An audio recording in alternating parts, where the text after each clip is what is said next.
இந்த வீடியோவில் இன்னைக்கு நம்ம என்ன பார்க்க போறோம்னா த ரெபல்ன்ற மானுவாவோட எபிசோடு 2 தான் பார்க்க போறோம். இது முன்னாடி போட்ட எபிசோட இன்னும் யாரும் பார்க்கலாம் மறக்காம போய் செக் பண்ணி பாருங்க. வீடியோவோட லிங்க் டிஸ்கிரிப்ஷன்ல இருக்கு. அண்ட் நம்ம சேனலுக்கு புதுசாக இருந்தீங்கன்னா சேனலை மறக்காம சப்ஸ்கிரைப் பண்ணி சப்போர்ட் பண்ணுங்க. இந்த வீடியோ ஒன்றும் யாரும் லைக் பண்ணாம பார்த்துருந்தீங்கன்னா மறக்காம லைக் பண்ணிட்டு முடிஞ்ச கீழே இருக்க அந்த ஐ பட்டனையும் தட்டி விட்டுருங்க. அப்பதான் நம்ம வீடியோ நிறைய பேர் ரெக்கமெண்ட் பண்ணும். எனக்கும் நெக்ஸ்ட் வீடியோ போறதுக்கு ஒரு மோட்டிவேஷனா இருக்கும். ஸோ போற பேசாம ஸ்ட்ரைட்டா கதைக்குள்ளே போயிடலாம். சாப்டரோட ஸ்டார்டிங்லேயே ஹீரோவும் ஒரு காலத்துல இந்த நைட்ஸ்ன்றவங்க தான் இந்த இடத்தோட சுப்ரீம் ரூலர்ஸா இருந்தாங்க. அப்படி இருக்கும்போது இந்த இடத்துல ஒருத்தர் நைட்டா மாறணும்னா ரெண்டு முக்கியமான விஷயம் தேவை. ஒன்னு பவர் அண்ட் இன்னொன்னு ஸ்பிளண்டர். இந்த இடத்துல பவர்ன்றது உங்களோட ஸ்வாட்ஸ்மேன்ஷிப்பை ரெஃபர் பண்ணுது அண்ட் ஸ்பிளண்டர்ன்றது நீங்க உருவாக்கி வச்சிருக்க ஃபேமை ரெஃபர் பண்றது. யார் ஒருத்தர்கிட்ட இந்த ரெண்டு விஷயமும் வெல் பேலன்ஸ்டா இருக்கோ அவங்களால மட்டும்தான் ஒரு பெர்ஃபெக்ட் நைட்டா மாற முடியும். அண்ட் அதுவும் இல்லாம இந்த ரெண்டு விஷயமும் எதை குறிக்குதுன்னா அந்த ஃபேமிலியோட அப்சல்யூட் சிம்பிள் த விங் கிரஸ்ட். ஹீரோ இதெல்லாம் சொல்லி இருக்கும் போதே பேக்ரவுண்ட்ல அப்படியே சும்மா வெறித்தனமா சண்டை நடந்துட்டு இருக்கு. அதெல்லாம் பார்த்துட்டு சுத்தி இருக்காங்களா ஆஹா ஓஹோன்னு கத்திட்டு இருக்காங்க. இவங்க இப்படி கத்துறதெல்லாம் ஹீரோ அவங்க அக்காவும் கேட்டு அட்டாச்சா இவனுங்க ஏன்டா வெறும் சண்டையை பார்த்துட்டு இப்படி பைத்திய மாதிரி கத்திட்டு இருக்கானுங்க. அண்ட் அதுவும் இல்லாம அவளுங்க ரெண்டு பேருக்குமே இங்க என்ன நடக்கும்ன்ற விஷயம் நல்லாவே தெரிஞ்சிருக்கு. அதனால தான் நான் கூப்பிடும் போது நேக்கா நான் வரலன்னு தப்பிச்சு ஓட்டாளுங்க. இரு நான் வீட்டுக்கு போய் அவங்க எல்லாம் பாத்துக்கிறேன் அப்படின்ட்டு ஹீரோ அவங்க அக்கா இப்படி எல்லாம் சொல்லிட்டு இருந்தா ஹீரோவோ எதிரில் நடக்கிற சண்டையை பார்த்துட்டு அவன் பாஸ்ட் லைஃப்ல நடந்த விஷயத்தான் யோசிச்சுட்டு இருக்கான். இவன் இப்படி யோசிச்சுட்டு இருக்கிறதெல்லாம் ஹீரோ அவங்க அக்காவும் பார்த்துட்டு ஹீரோ பையா என்ன உனக்கு இதெல்லாம் பார்த்தா நர்வஸா இருக்கா? எனக்கு புரியுது இதுதான் உன்னோட ஃபர்ஸ்ட் ஸ்வாட் டான்ஸ் கேதரிங், அதனால நர்வஸா இருக்கிறதுலாம் எந்த ஒரு பிரச்சனையும் இல்ல அப்படின்னு இவ சொன்னா ஹீரோவும் எது நான் நர்வஸா இருக்கனா அப்படிலாம் ஒண்ணுமே கிடையாது அப்படின்னு சொல்லிட்டு மனசுக்குள்ளேயே சோ பொண்ணா இந்த விஷயத்தெல்லாம் பார்த்தா எனக்கு நாஸ்டாலஜிக்கான ஒரு ஃபீலிங் தான் வருது அப்படின்ட்டு ஹீரோ இதை சொல்லும் போதே ஹீரோ அவங்க அப்பாவும் சரி ஓகே எனக்கு இந்த இடத்துல ஒரு கான்ஃபரன்ஸ் அட்டன் பண்ண வேண்டியது இருக்கு நான் அதுக்கு போயிட்டு வந்துடுறேன். டே ஹீரோ பையா நீ உங்க அக்காவை பத்திரமா பாத்துக்கோ அப்படின்னு இவர் சொன்னா ஹீரோ அவங்க அக்காவும் யோ தகப்பா என்ன வெறுப்பேத்தினுங்கிறியா அந்த பையனோட நான் தான் ஒரு வயசு பெரிய பொண்ணு, ஆக்சுவலா நான் தான் அவனை பாத்துக்கணும், நீங்க என்ன உல்டாவா சொல்லி என்ன போட்டு கலாச்சினீங்க ரெண்டு பேரும் அப்படின்னு இவ கத்திட்டு இருக்கா. இவ இப்படி கத்துறதெல்லாம் அவங்க அப்பா பெருசாவே கண்டுக்கல. அவரும் ஹீரோ கிட்ட போயிட்டு உன் வயசுல இருக்க பசங்க இங்க நிறைய பேர் இருக்காங்க சோ அதனால முடிஞ்ச அளவுக்கு அவங்க எல்லாரு கூடயுமே ஃப்ரெண்டாவை ட்ரை பண்ணு அப்படின்னு சொல்லிட்டு ஹீரோ கிட்ட மட்டும் ரகசியமா என்ன ஆனாலும் சரி உங்ககிட்ட இருக்க அந்த 7 விங்ஸோட பவர் மட்டும் இங்க இருக்க யாருக்குமே தெரிஞ்சிடக்கூடாது அப்படின்னு சொல்லிட்டு இவரு அங்க இருந்து கிளம்பிடுறாரு. இவரு போறத பார்த்துட்டு ஹீரோவும் இந்த ஆள அசால்ட்டா ஃப்ரெண்ட் பிடிக்க சொல்லிட்டான். ஆனா இங்க சுத்தி இருக்க எவனுமே என்கிட்ட ஃப்ரெண்ட் ஆகிற எண்ணத்திலே இல்ல போலயே. சொல்ல போனா இவனுங்க பாக்குற பார்வையிலே தெரிந்து விட்டாலே என்ன இந்த இடத்துல சாவடிச்சிருவானுங்க போல.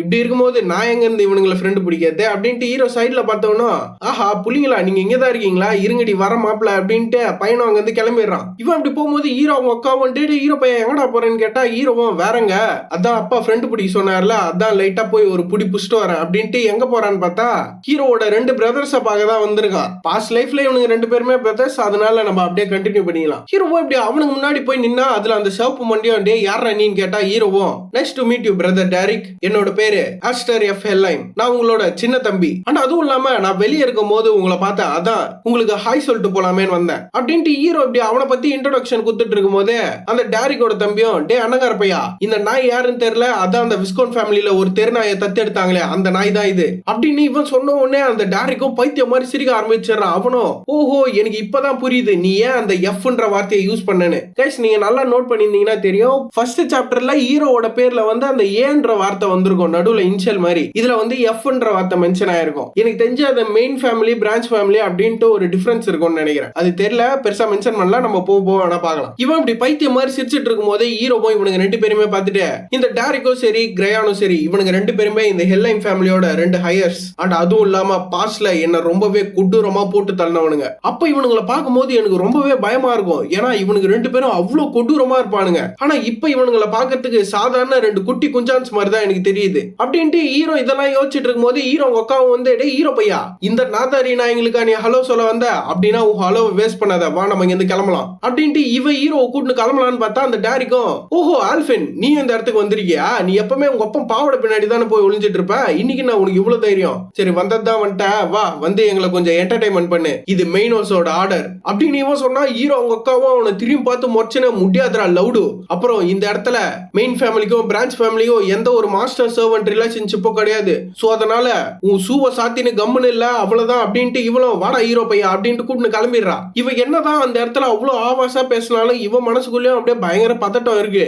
ஹீரோவோ இப்படி அதை பார்த்துட்டு இருக்கும் போது அந்த டேரிக்கோ சுத்தி இருக்க அவன் ஆளுங்கிட்ட டே இவங்க அப்பனுக்கு ஒரு கை இல்ல அந்த விஷயம் ஏன்னு உங்களுக்கு தெரியுமா?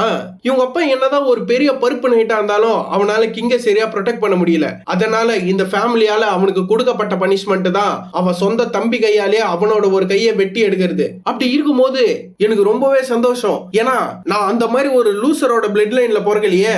அவனோட ரத்தம் மட்டும் என் உடம்புல ஓடும் நினைச்சாலே எனக்கு அதை நினைக்கும் போதே அருவருப்பா இருக்கு. அப்படி இருக்கும்போது இந்த நாய்ங்கெல்லாம் எப்படிதான் உயிரோட இருக்குதுங்களோ அப்படின்ட்டு ஹீரோ அவங்க அப்பாவை ரொம்பவே அசிங்கப்படுத்தி இவன் பேசிட்டு இருக்கான். இவன் இப்படி பேசுறதெல்லாம் கேட்டு ஹீரோ அவங்க அக்காவுக்கு சரி காண்டாயிடுது. அவளும் டே லவுடு, நீ சொன்ன வார்த்தையை திரும்ப எடுத்துக்கோ, ஏன்னா உன்ன மாதிரி ஒரு நாதாரி நாயெல்லாம் எங்க அப்பாவை அசிங்கப்படுத்த கூடாது அப்படின்ட்டு இவ போய் கேட்டா அந்த டேரிக்கும் குச்சின்னு இந்த சரக்கை இவன் மூஞ்சிலே துப்பிடுறான். துப்பனவன் அதோட நிலத்துல அவனும் ஹீரோ அவங்க அக்காவை பார்த்து, உன்ன மாதிரி டேலண்டே இல்லாத பொண்ணுங்களா எதுக்குதான் இந்த ஹெல்லைன் ஃபேமிலியில பொறுக்கிறீங்களோ, உங்களை மாதிரி ஆளுங்களாலே இந்த ஃபேமிலிக்கு ஒரு பெரிய அசிங்கம். அப்புறம் உன்ன மாதிரி வேலைக்காரன் நாய்ங்கெல்லாம் இந்த மாதிரி சில்க் துணியை போட்டு வரக்கூடாது, அப்படி நீங்க மீறி போட்டு வந்தீங்கன்னா உங்களுக்கு எல்லாம் இதான் நிலைமை. சோ அதனால அடுத்த தடவை இந்த இடத்துக்கு வரும்போது ஒரு ப்ராப்பர் வேலைக்காரி மாதிரி கிழிஞ்ச துணியை தான் போட்டு வரணும். நான் ஏன் அப்படி சொல்றேன்னா உனக்கு அதுதான் பொருத்தமா இருக்கும் அப்படின்ட்டு இந்த டேரிக்கும் ஹீரோ அவங்க அக்காவும் அப்படி பங்கமா போட்டு கலாச்சுனுகிறான். அதெல்லாம் பார்த்துட்டு ஹீரோவும் நான் இந்த இடத்துக்கு வரும்போது இவனுக்கு ரெண்டு பேருமே எப்படி கொடூரமா டார்ச்சர் பண்ணி சாவடிக்கலாம் அப்படின்ற விஷயத்த தான் யோசிச்சுட்டு வந்தேன். ஆனா இங்க வந்து இவனுக்கு ரெண்டு பேரும் மூஞ்ச பார்த்ததுக்கு அப்புறம் எனக்கு சத்தியமா எந்த ஒரு கோபமும் வரல.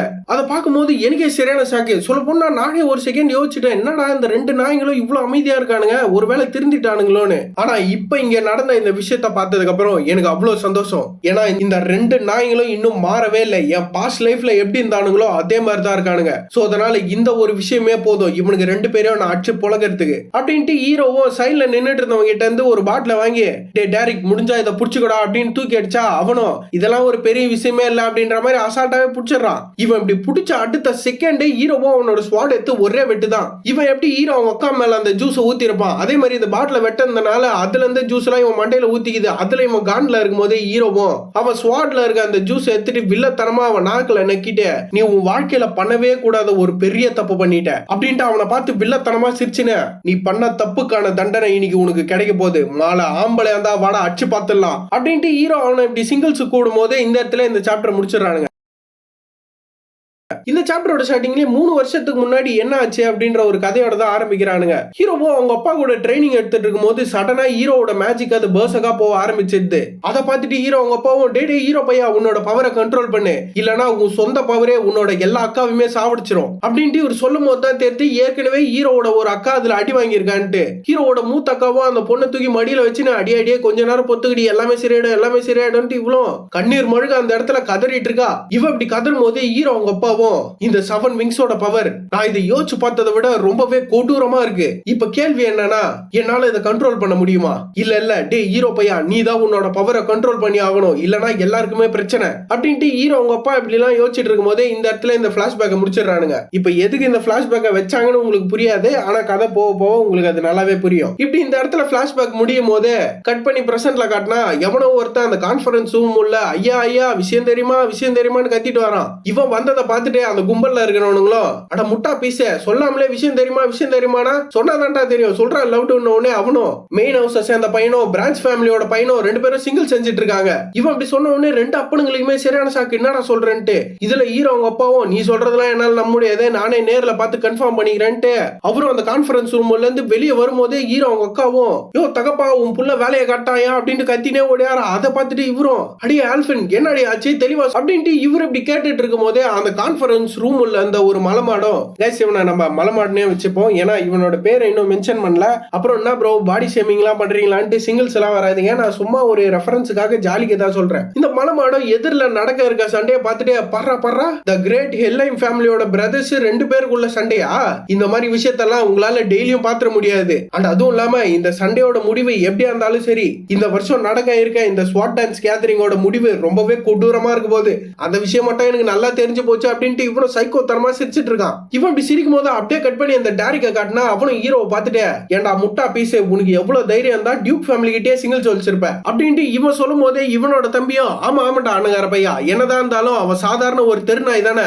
அவனுக்கு இன்னுமே உனக்கும் அவனுக்கும் நடுவுல இருக்க பவர் டிஃபரன்ஸ் தெரியல, அந்த நாய்க்கு அவனோட இடம் எதுன்னு புரியவை அப்படின்ட்டு இவன் தம்பி சொல்லிட்டு இருக்கும் போதே அந்த டேரிக்கும் தெரிக்க நான் தான்டா பவர்ஃபுல் இருந்தா எல்லாருமே பாருங்கடா அப்படின்ட்டு இவனோட விங் கிரஷ் தூக்கி காட்டினாதான் தெரியுது இவனுக்கு வந்து 4 விங்ஸ் இருக்குது. அதை பார்த்துட்டு சுத்தி இருக்க எல்லாருமே அது அது அது 4 விங்ஸ் தானே, டியூக்கோட பையன் கிட்ட இருந்து இதை எதிர்பார்த்ததுதான், சொல்ல போனா இவன் டிஃபரெண்டான ஒரு லெவல்ல இருக்கான் அப்படின்ட்டு சுத்தி இருக்க எல்லாருமே இவனுக்கு அப்படியே பூஸ்ட் கொடுக்குற மாதிரி சொம்படிச்சு பேசினுக்கிறானுங்க. அதெல்லாம் கேட்டு இந்த டேரிக்கும், டேய் நாயே, என்னோட விங்க்ரஸ்ட பார்த்ததானே, இப்போ உன்னோடதா காட்டு அப்படின்ன உடனே ஹீரோவும் சும்மா சைலண்டா நின்னுட்டு இருக்கான். அதை பார்த்துட்டு இவனும், ஏன்னா என்னோட பவர்ஃபுல்லான விங்க்ரஸ்ட பார்த்ததுக்கு அப்புறம் உன்னோட வீக்கான அந்த விங்ஸ காட்டுறதுக்கு உனக்கு அசிங்கமா இருக்கா என்ன அப்படின்ட்டு இவன் கேட்டா, ஹீரோவும், ஆமா நீ சொல்றது கரெக்ட் தான், ஆனா வெறும் இந்த மாதிரி சாதாரண பேட்டர்னை காட்டுறதெல்லாம் எந்த ஒரு பெருமையும் கிடையாது. சொல்ல போனா உன்ன மாதிரி நாதாரி நாயங்க தான் வெறும் இந்த பேட்டர்னை காட்டி பெருமைப்பட்டு சுத்திட்டு இருப்பீங்க அப்படின்ட்டு ஹீரோவும் அவனை போட்டு பங்கமா கலாச்சுனுங்கிறான். அதெல்லாம் கேட்டு இவனுக்கு வெறியாவ ஆரம்பிச்சிருது. இவன் இப்படி கான்ல இருக்கும் போதே ஹீரோவும், இந்த இடத்துல பேட்டர்னை காட்டி பெருமைப்படுறதுக்கு ஒன்னும் நான் வரல, எனக்கு தேவையானதெல்லாம் மவன, நான் மட்டும் இந்த சண்டையில ஜெயிச்சனா நீ மரியாதையா எங்க அக்கா கிட்ட மன்னிப்பு கேட்கிற அப்படின்ட்டு ஹீரோ சொல்லும் போதே அதை கேட்ட அந்த டேரிக்கும், சரி எனக்கு ஓகே தான், ஆனா இதுவே நான் ஜெயிச்சனா இதுக்கப்புறம் நீ என்னோட நாயா இருக்கணும். இல்ல இல்ல, நீலாம் என்னோட நாயா மாற தேவையில்ல, நானே உன்னை அடிச்சு என்னோட நாயா மாத்துறேன் அப்படின்ட்டு இந்தாடா வாங்கிக்கோ அப்படின்ட்டு ஹீரோவை அட்டாக் பண்றதுக்கு பாஞ்சிட்டு வரான். இவன் இப்படி வந்து அட்டாக் பண்ணா ஹீரோவோ அவனோட ஸ்வாடை எப்படியே குறுக்குல விட்டு அதை தடுத்துறான். ஹீரோ என்னதான் அந்த அட்டாக் பிளாக் பண்ணியிருந்தாலும் இவன் பயங்கர பவர்ஃபுல்லா அடிச்சதுல ஹீரோவே அந்த இடத்துல இருந்து அப்படியே தேய்ச்சின்னு பின்னாடி போறான். பின்னாடி போன ஹீரோவும் அவனோட கையை பார்த்தா அடிச்ச அடியில ஹீரோட கையெல்லாம் அந்த இடத்துல ஷேக் ஆகுது. அதை பார்த்துட்டு ஹீரோவும், பரவாயில்ல இவன் கொஞ்சம் ஸ்ட்ராங்கா தான் இருக்கான் போல அப்படின்ட்டு இவன் இப்படி யோசிச்சுட்டு இருந்தா அந்த டேரிக்கோ ஹீரோ பார்த்து, டே நாயே, இதுதான் உன்னோட மாஸ்டரோட பவர், நல்லா பாத்துக்கோ அப்படின்ட்டு இவனும் 2 ஸ்வாட் எடுத்து ஹீரோ அந்த இடத்துல மானாவரியா போட்டு அட்டிக்கிறான். பங்கால் பங்கால்னு ஹீரோவும் அந்த எல்லா அட்டாக்குமே பிளாக் பண்ணிட்டு இருக்கான். இவன் இப்படி அடி வாங்குறத பார்த்துட்டு ஹீரோ அவங்க அக்காவும், டே ஹீரோ பையா அப்படின்னு கத்திட்டு இருக்கா. இவன் இப்படி கத்தும் போதே அந்த மலமாடம் யங் மாஸ்டர் டேரிக்கோட ஸ்வாட்ஸ்மேன்ஷிப் இன்னுமே இம்மெச்சூரா தான் இருக்கு. ஹவெவர், என்னதான் ஒருத்தனோட ஸ்வாட் ஸ்கில் கிளம்சியா இருந்தாலும் அவங்கிட்ட ஓவர்வெல்மிங்கான மேஜிக் பவர் இருந்தா அதுவே நடுவுல இருக்க அந்த கேப்பை ஃபுல்ஃபில் பண்றோம். சொல்ல போனா இவங்க 2 பேர்ல யார்கிட்ட விங் கிரஸ்ட் இருக்கோ அவங்களுக்கு தான் இந்த சண்டையில அட்வான்டேஜ். நான் ஏன் இப்படி சொல்றேன்னா, ஒரு விங் கிரஸ்ட்ல இருக்க மேஜிக் பவர் ஒரு மெழுகு அளவு இருக்குன்னா அப்ப 4 விங் கிரஸ்ட்ல இருக்க மேஜிக் பவர் ஒரு வெடி மருந்து அளவுக்கு இருக்கும். கைஸ், இது என்ன கம்பாரிசன் சத்தியமா எனக்கு புரியல. சோ அதனால என்ன ப்ரோ என்ன அப்படின்லாம் வந்து என்கிட்ட கேட்காதீங்க. இவன் இப்படி சொல்லும் போதே அந்த டேரிக்கா காட்டினா அவனும் இவனோட விங் கிரஸ்ட் பவரை வச்சு ஹீரோவை போட்டு மானாவரியா அடிச்சுனுங்கிறான். அடிக்கும் போதே, ஏண்டா நாயே, கொஞ்ச நேரத்துக்கு முன்னாடி பெரிய பருப்பு மாதிரி பேசிட்டு இருந்தா எங்க போச்சு அந்த தைரியம் எல்லாம் இப்போ சொல்றா. அண்ட் அதுவும் இல்லாம நீ இப்ப சண்டை போடுறத பார்த்தா நான் சாரி கேட்கணும்ன்ற ஒரு சுச்சுவேஷனே வராது போலியே. அப்படின்னா நீ இதுக்கு முன்னாடி பேசுறதெல்லாம் வெறும் பேச்சு மட்டும் தானா? உன்னோட உண்மையான பவரை காட்டுறா லவ்டோ அப்படின்ட்டு இவனும் அவனோட 2 ஸ்வாட்லயுமே ஃபுல் பவரை இன்ஃபியூஸ் பண்ணி ஹீரோ போய் ஒரே அடி தான். ஆனா ஹீரோவும் சரி இதுக்கு மேலாம் விட்டா வேலைக்கு ஆகாது அப்படின்ட்டு அவனோட மேஜிக் பவர் யூஸ் பண்ணி வந்த அந்த 2 பவர்ஃபுல் அட்டாக்குமே ஈஸியாவே பிளாக் பண்ணிடுறான். அதை பார்த்துட்டு அந்த டேரிக்கு சரியான ஷாக்கு, எப்படா அப்படின்ட்டு இவன் அப்படி ஷாக்ல இருக்கும்போது ஹீரோவா அவனை பார்த்து, எனக்கு தெரிஞ்சு நீ ரொம்ப பேசிட்டேன்னு நினைக்கிறேன், சோ அதனால இதுக்கப்புறம் நீ பேசுறதுக்கு உனக்கு வாயே இருக்க கூடாது அப்படின்ட்டு ஹீரோவோ அவனோட மேஜிக் பவர் யூஸ் பண்ணி வந்த அந்த டேரிக்க ஒரே அடி தான் அடிச்ச அடியில பையன் அப்படி காத்துற பறகும் போதே ஹீரோவோ அவனோட ஸ்வாட்ல ஃபுல் மேஜிக் பவரையும் இன்ஃபியூஸ் பண்ணி அந்த டேரிக்க அந்த இடத்துல வச்சு மானவரையா போட்டு அடிச்சுனுங்கிறான். அவனால சுத்தமா முடியல, அவனும் முக்கிய திணறி தான் பிளாக் பண்ணிட்டு இருக்கான். இவன் இப்படி பிளாக் பண்ணும் போது ஹீரோவோ, கடந்த இந்த 10 வருஷமா என்னோட ஃபுல் மேஜிக் பவரையுமே நான் எப்படி கண்ட்ரோல் பண்றதுன்ட்டு அந்த விஸ்கோன் கிட்ட தான் ட்ரைனிங் எடுத்துட்டு இருந்தேன். அதுவும் எதுக்காக, உங்க எல்லாரையுமே கொடூரமா ரிவெஞ்ச் எடுத்து மொத்த பேருமே அடிச்சு விட்டு போறதுக்கு அப்படின்ட்டு ஹீரோ இதெல்லாம் யோசிச்சு, சரி இதுக்கு மேல இவனை விட்டா வேலைக்கு ஆகாது அப்படின்ட்டு நின்ன இடத்துல இருந்து ஒரே ஜம்ப் தான் ஜம்ப் பண்ணவனும் அந்த டேரிக்க போட்டு ஒரு அடி அடிச்சா அவனும் எப்படியும் அவனை ஸ்வாட நடுவுல விட்டு பிளாக் பண்ணிடுறான். இவன் பிளாக் பண்ணதை பார்த்துட்டு ஹீரோவும், ஓஹோ ஏன் அட்டாக பிளாக் பண்றியா அப்படின்ட்டு லைட்டா பிரஷர் குத்ததுக்கு பையன் அந்த இடத்துல முட்டி போட்டுறான். இவன் இப்படி முட்டி போட்டதை பார்த்துட்டு அவன் தம்பிக்கு சரியான ஷாக்கு, வாய்ப்பே இல்ல எங்க அண்ணனே ஒருத்த முட்டி போட வைக்கிறானா அப்படின்ட்டு. இவன் இப்படி ஷாக்ல இருக்கும்போது அந்த டேரிக்கு இவ்வளவு அடி வாங்குறானே, நாய் திருந்து இருக்குமான்னு பார்த்தா இல்ல, அவனும் ஹீரோவை பார்த்துட்டு, வாய்ப்பே இல்ல, நானா உங்க கையில தோக்கவே மாட்டேன், என்கிட்ட 4 விங்ஸோட பவர் இருக்கு, நீலாம் என் முன்னாடி ஒண்ணுமே இல்ல அப்படின்ட்டு இந்த நாய் இன்னுமே ஹீரோ கிட்ட நெக்கலா தான் பேசிட்டு இருக்கான். அதை பார்த்துட்டு காண்டான ஹீரோவும், ஓஹோ உனக்கு அவ்வளவு தைரியமா அப்படின்ட்டு அவனோட ஸ்வாட்ல லைட்டா பிரஷர் கொடுத்ததுக்கே அந்த டேரிக்கோட ஸ்வாட் ஒட்ட ஆரம்பிக்குது. அதை பார்த்துட்டு சுத்தி இருந்த எல்லாருக்குமே சரியான ஷாக்கு, வாய்ப்பே இல்ல இவன் இந்த சண்டையில ஜெயிக்க போறானா. சொல்ல போனா இந்த டேரிக் இது வரைக்கும் இந்த அளவுக்கு மரணமா அடி வாங்கி நான் பார்த்ததே இல்ல, இவனடா இந்த அளவுக்கு ஸ்ட்ராங்கா இருக்கான் அப்படின்ட்டு சுத்தி இருக்க எல்லாருமே ஹீரோ தான் வாய பொளந்து பார்த்துட்டு இருக்கானுங்க. இவனுங்க இப்படி பார்க்கும்போது ஹீரோவோட எமோஷனல் ஸ்டேட் இம்பேலன்ஸா இருக்கிறதுனால ஹீரோவோட மேஜிக் பவர் அது அன்கண்ட்ரோலா போக ஆரம்பிக்குது. அதை பார்த்துட்டு ஹீரோ அவங்க அப்பாவும், அடச்சா இது தப்பாச்சே, ஹீரோக்கு ஒரு பெரிய பிரச்சனை அப்படின்ட்டு இவரு மேல நின்னு அதை கான்ல பார்த்துட்டு இருக்கும் போதே ஹீரோவோட மேஜிக் பவர் அவன் கண்ட்ரோல்லே இல்ல, அது பயங்கர பவர்ஃபுல்லா ரிலீஸ் ஆக அந்த டேரிக்கால சுத்தமா பிளாக் பண்ணவே முடியல. இவன் அப்படி முக்கிட்டு இருக்கும் போதே ஹீரோவும் அவன் பாஸ்ட் லைஃப்ல நடந்த விஷயத்த தான் யோசிச்சுட்டு இருக்கான். அதான் அந்த டேரிக் இவன் கை காலை வெட்டி பறக்க விட்டது, இவனை கொடூரமா டார்ச்சர் பண்ணது, இப்படி ஹீரோ அந்த விஷயத்தெல்லாம் இவன் மூஞ்ச பார்த்ததுக்கு அப்புறம் யோசிக்கிறதுனால தான் ஹீரோவோட மேஜிக் பவர் அது கண்ட்ரோலே இல்லாம போயிட்டு இருக்கு. இந்த மேஜிக் பவர் பவர் இவ்வளவு பவர்ஃபுல்லா இருக்கிறத பார்த்துட்டு அந்த டேரிக்கு பதற ஆரம்பிச்சுது. அவனும் டே நிறுத்துறா நிறுத்துறா நிறுத்துறா அப்படின்ட்டு இவன் கத்திட்டு இருக்கான். இவன் என்னதான் இப்படி கத்தினாலும் ஹீரோவோட பவரை தான் அவன் கண்ட்ரோல்லே இல்லையே. ஹீரோ அவங்க அப்பாவும் அஸ்டர் இல்லடா அப்படி பண்ணாதரா அப்படின்ட்டு இவர் கத்தும் போது ஹீரோவும் அவனோட ஃபுல் பவரை வச்சு தரையிலே ஒரே அடி. ஹீரோ அடிச்ச அடியில அந்த டேரிக்கோட ஸ்வாடு துண்டா போயிடுச்சு. அவ்வளவுதான் பையனோட சோலி முடிஞ்சிச்சான்னு பார்த்தா இல்ல. ஹீரோ எப்படியோ கடைசி நிமிஷத்துல அவன் பவரை லைட்டா கண்ட்ரோல் பண்ணி அவன் தலையாண்ட அந்த ஸ்வாட லைட்டா பேக்ல வலிச்சிட்டு இருக்கான். ஆனா ஹீரோ இவன் கவட்ட நடுவுல அடிச்சதுல பையன் அந்த இடத்துல சூச்சா போயிடுறான். இவன் இப்படி போறத பார்த்துட்டு ஹீரோவும் அடுத்த தடவை வரும்போதாச்சும் டைப்பர் போட்டு வா, ஏன்னா அடுத்த தடவைலாம் நான் உன்னை உயிரோட விடுவனான்னு எனக்கே தெரியாது, புரியுதா கசன் அப்படின்ட்டு ஹீரோவும் அவனை பார்த்து அப்படியே டெரரா மிரட்டினுக்கிறான். மிரட்டினவனும் மனசுக்குள்ளேயே இதுக்கப்புறமும் உங்களுக்கு தெரிஞ்ச அந்த விங்லெஸ் ஆஷ் கிடையாதுன்னா இது வெறும் ட்ரைலர் மட்டும்தான், அவனை மெயின் பிக்சர்ல உங்க அப்பா தலைலாம் பறக்க போகுது அப்படின்ட்டு ஹீரோவும் அவங்க அப்பாவை இந்த சண்டையில ஜெயிச்சிட்டேன் அப்படின்ற மாதிரி ஒரு பெருமையா பார்த்துட்டு இருக்கான். இவன் இப்படி பார்க்கும்போது ஹீரோ மேல சட்டனா பயங்கரமான ஒரு பிரஷர். ஹீரோவும் இந்த பிரஷர் அப்படின்ட்டு திரும்பி பார்த்தா அந்த ராட்ரிக்கு தான் வந்து அங்க பயங்கர ஆரவெல்லாம் ரிலீஸ் பண்ணி சும்மா ஃபுல் ஹாரா மோட்ல நின்னுட்டு இருக்கான். அதை பார்த்துட்டு ஹீரோவும் இது இது இது அப்படின்ட்டு ஹீரோவும் திரும்பி பார்த்தா அந்த ராட்ரிக்கும் ஹீரோவை சும்மா கொடூரமா முறைச்சுனுக்குறான். விட்டா கண்ணுலே ஹீரோவை போட்டு தள்ளுவான் போல. இவன் இப்படி பார்க்கும்போதே ஹீரோவும் அவனை பார்த்து முறைச்சுனே டே ராட்ரிக் வந்துட்டியா அப்படின்ற மாதிரி தான் ஹீரோ பார்த்துட்டு இருக்கான். இவன் இப்படி பார்க்கும்போது இந்த இடத்துல இந்த சாப்டர் முடிச்சிடறானுங்க. இந்த சாப்டரோட ஸ்டார்டிங்ல நடந்த சண்டையை பார்த்துட்டு சுத்தி இருக்க எல்லாருமே என்னால இந்த விஷயத்த சுத்தமா நம்பவே முடியல. விஸ்கவுண்டோட கடைசி பையன் மெயின் ஹவுஸோட 3வது பையனை இவ்வளவு ஈஸியா தோக்கடிச்சிட்டான். என்னதான் இவன் தோக்கடிச்சிருந்தாலும் இதுக்கப்புறம் இவனுக்கு ஒரு பெரிய பிரச்சனை இருக்கு. ஏன்னா ராட்ரிக்கோட ரெப்புடேஷன் இந்த அளவுக்கு கிரஷ் ஆனதுக்கு அப்புறம் அவ இதுக்கப்புறமும் இதெல்லாம் பார்த்துட்டு சும்மா இருக்க போறது இல்ல அப்படின்ட்டு இவனுங்க சொல்லிட்டு இருக்கும் போதே அந்த ராட்ரிக்கும் ஹீரோ பார்த்த மாதிரி தான் வந்துட்டு இருக்கான். அவனை பார்த்துட்டு ஹீரோவும் இந்த ஹெட்லைன் மெயின் ஹவுஸோட 8th ஜெனரேஷனோட ஹெட் டியூக் ராட்ரிக் எல்லைன் அப்படின்ட்டு ஹீரோ இதை யோசிச்சுட்டு இருக்கும் போதே அந்த ராட்ரிக்கும் ஹீரோ முன்னாடி வந்து நின்னு ஹீரோ சும்மா கொடூரமா முறைச்சு பார்த்துட்டு இருக்கான். இவன் பாக்குறதெல்லாம் பார்த்துட்டு ஹீரோ பயப்படுவானா என்ன, அவன் தான் ஏற்கனவே செத்து போச்சவனாச்சு. அவனும் அந்த ராட்ரிக்கை தான் சும்மா கொடூரமா முறைச்சுனுக்குறான். இவனுக்கு 2 பேரும் இப்படி மாத்தி மாத்தி முறைச்சிட்டு இருக்கும் போது அடி வாங்கின அந்த டேரிக்கோ சும்மா இல்லாம குடுகுடுன்னு ஓடி போய் அவன் அப்பா காலை பிடிச்சுன்னு யோ தகப்பா இவன் தாயா நம்ம ஃபேமிலியை இந்த அளவுக்கு அசிங்கப்படுத்துறது இந்த நாதாரி நாய் தான். சோ அதனால உன்னோட ஃபுல் பவர் யூஸ் பண்ணி இந்த நாதாரி நாய்க்கு அவனோட இடம் எதுன்னு புரியவை அப்படின்ட்டு அவங்க அப்பா காலை பிடிச்சி கெஞ்சிட்டு இருக்கான். இவன் இப்படி பண்றதெல்லாம் பார்த்துட்டு ராட்ரிக்கு சும்மா வெறி ஏற ஆரம்பிக்குது. அவனும் பெத்த புள்ளன்னு கூட பார்க்காம ஸ்வாட எடுத்து அந்த டேரிக்கோட கையிலே ஒரே சொருவு. இவன் அப்படி சொருவுன உடனே அந்த டேரிக்கு ஒரு செகண்ட் என்ன நடக்குதுன்ற விஷயமே புரியல. அதுக்கப்புறம் தான் அவன் கையில ஸ்வாடு குத்திட்டு இருக்கிறத பார்த்துட்டு பையன் சும்மா வழியில கடந்து கதறான். அதெல்லாம் பார்த்துட்டு சுத்தி இருக்க எல்லாருக்குமே சரியான ஷாக்கு. இவங்க எல்லாருமே இப்படி ஷாக்ல இருக்கும் போதே ராட்ரிக்கும் ஏண்டா நீ இந்த டூவல்ல கேவலமா தோத்தது மட்டும் இல்லாம வெக்கமே இல்லாம என் காலை பிடிச்சி கெஞ்சிட்டு இருக்க, நீ நம்ம ஃபேமிலியோட மானத்தை எந்த அளவுக்கு அசிங்கப்படுத்தி இருக்கன்னு உனக்கு கொஞ்சமாச்சு புரியுதா? யார் ஒருத்தன் அவனோட ரிவெஞ்ச அவனாலே எடுக்க முடியலையோ அவன் ஸ்வாட தூக்கத்துக்கு எந்த ஒரு தகுதியுமே கிடையாது. அதே மாதிரிதான் நீயும் அப்படின்ட்டு தான் பெத்த புள்ளன் கூட பார்க்காம கையில ஒரு ஓட்டையை போட்டு விட்டுக்கிறான். இவன் இப்படி சொல்லி முடிக்கும் போதே ஹீரோ அவங்க அப்பாவும் மேல நின்னு டே ராட்ரிக் லவ்டு நிறுத்துறா அப்படின்னு கத்திட்டு இருக்காரு. என்னன்னு பார்த்தா அந்த ராட்ரிக் பெத்த புள்ள கையில ஓட்டையை போட்டது மட்டும் இல்லாம ஹீரோவோட கழுத்துலயும் ஓட்டையை போடுறதுக்கு ஸ்வாட எடுத்து ஒரே ஸ்விங் தான். இவன் இப்படி பண்ண உடனே அந்த மொத்த இடமே அப்படியே ஒரே மயான அமைதியா ஆயிடுது. நான் கூட என்னடா ஹீரோ போட்டு தள்ளிட்டானோ அப்படின்னு தான் பார்த்தேன். இல்ல ராட்ரிக்கும் ஹீரோவோட கழுத்துல கத்திய வச்சுன்னு என்ன பண்றதா நினைச்சு இதெல்லாம் பண்ணிட்டு இருக்கா அப்படின்ட்டு ஹீரோவை பார்த்து சும்மா கொடூரமா கேட்டுட்டு இருக்கான். ஆனா அதுக்கெல்லாம் பயந்துருவானா நான் நம்பால. ஹீரோவோ ராட்ரிக்க பார்த்து என்னோட கசின் இன்னுமே எங்க அக்கா கிட்ட சாரி கேட்கல, சோ அதனால அவ கேட்கற வரைக்கும் உங்களோட பனிஷ்மெண்ட்டை கொஞ்ச நேரம் ஒத்தி வைக்க முடியுமா அங்கிள் அப்படின்ட்டு அந்த ராட்ரிக்க பார்த்து ஹீரோ அப்படியே தைரியமா கேட்டுட்டு இருக்கான். இவன் இப்படி அங்கிள்னு சொன்ன உடனே ராட்ரிக்கு வெறி ஆகுது. அவனும் நான் கேள்விப்பட்டேன் எங்க அண்ணன் ஏதோ ஒரு அனாதையை எடுத்து வளர்த்துட்டு இருக்கானு, எங்க அண்ணன் உன்னை வளர்த்ததுனால நீயே உன்னை இந்த எல்லைன் ஃபேமிலியை சேர்ந்தவன் நினைச்சிட்டு இருக்கியா?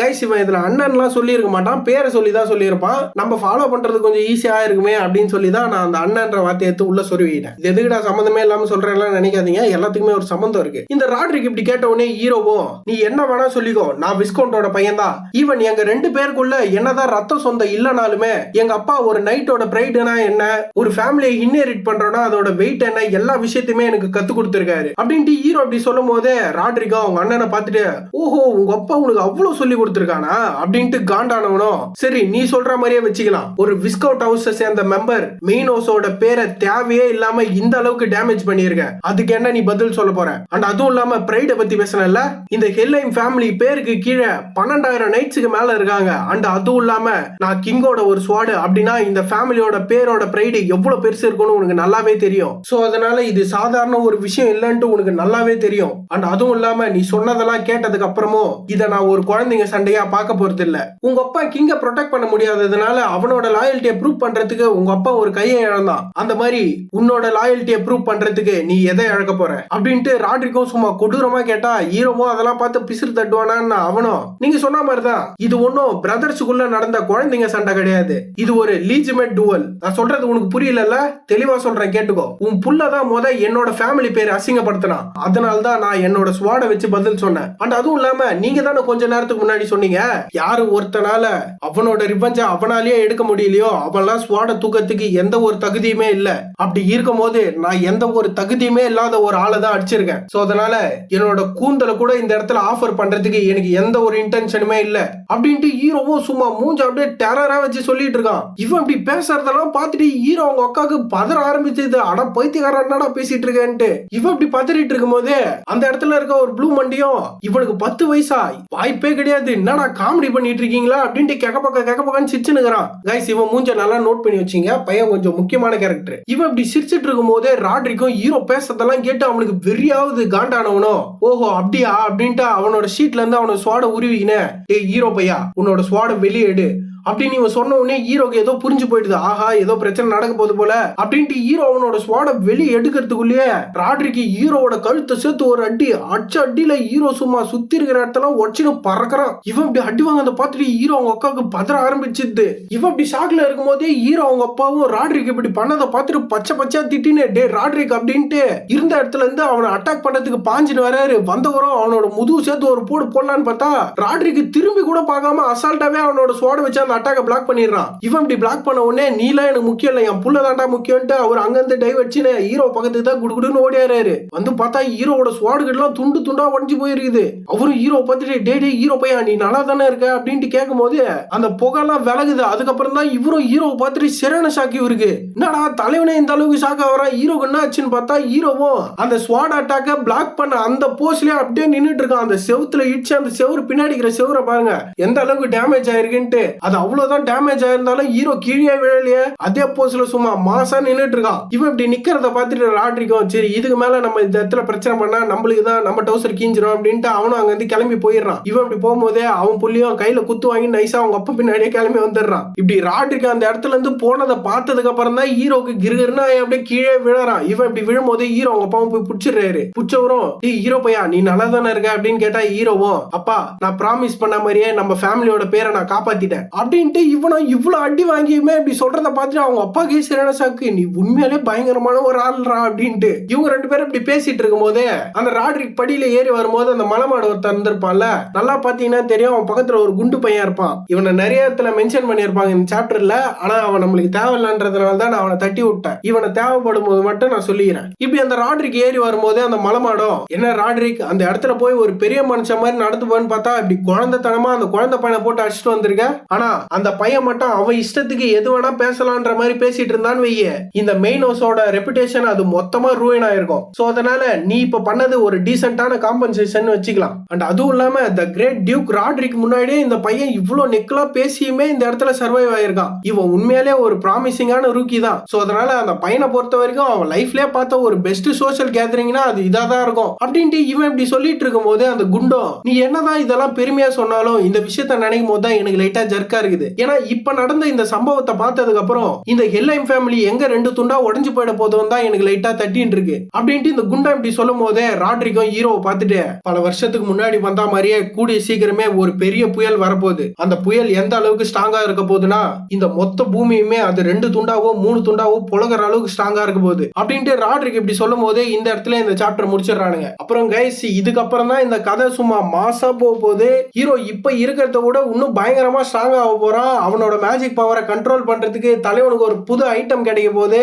இது இல்லாம ஃபியூச்சர்ல இந்த ஹெல்லைம் ஃபேமிலியோட 8 எல்லாருமே ஹீரோவை போட்டு சுவைட்ட போறானுங்க. இந்த மாதிரி நிறைய விஷயம் வரப்போகுது. சோ அதை பார்க்கணும்னா மறக்காம ஒரே ஒரு லைக். இதுக்கு தான் இவ்வளவு பேசுனேன்னு கேட்காதீங்க. ஆமா கைஸ் இதுக்கு தான் இவ்வளவு பேசுனேன். கைஸ் கொஞ்சம் பேசுறதுக்கு முன்னாடி I am sorry for the delay. எனக்கு புரியுது வீடியோ நிறைய டிலே ஆகுது, நடுவுல காணாம போகுது, கன்சிஸ்டன்டா வீடியோ வரமாட்டுது. அதை எதிர்பார்த்து உங்களுக்கு வெறுப்பாகுது. ஏன்டா இந்த சேனலுக்கு வரணும் அப்படின்ற மாதிரி காண்டாவுது அப்படின்ட்டு நிறைய விஷயம் உங்க மண்டையில இருக்கும். எனக்கு அதெல்லாம் புரியுது. I'm sorry for that guys. நான் என்னதான் சாரி கேட்டாலும் அதெல்லாம் காம்பன்சேட் ஆகாது. அந்த விஷயம் எனக்கு நல்லாவே தெரியும். பட் எனக்கும் வீடியோ ரெக்கார்ட் பண்றதுக்கு டைம் கிடைக்க மாட்டுது. அப்படியே டைம் கிடைச்சாலும் நடுவுல கேப் விட்டுறதுனால ரொம்ப நேரம் பேசி வீடியோ போட முடியல.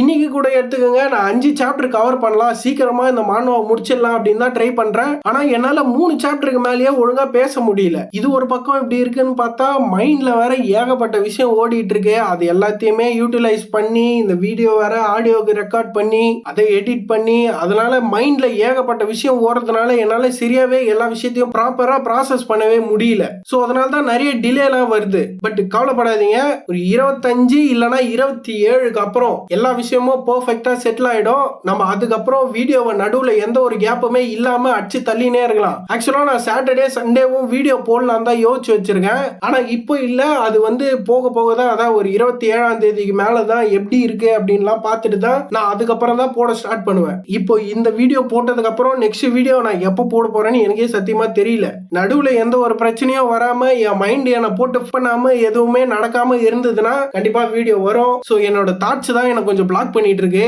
அதை எப்படியாச்சும் கிளியர் பண்ணணும் தான் யோசிச்சுட்டு இருக்கேன். மண்டையில ஏகப்பட்ட விஷயம் ஓடிட்டு இருக்கு. சோ அதெல்லாம் புரிஞ்சுட்டு கொஞ்சம் நீங்க டைம் கொடுத்தீங்கன்னா அருமையா இருக்கும். பட் அதுவும் இல்லாம லாஸ்டா போட்ட வீடியோக்கு நிறைய பேர் ரெஸ்பான்ஸே சரியா கொடுக்கல. பெருசா அதுல வியூஸும் போல.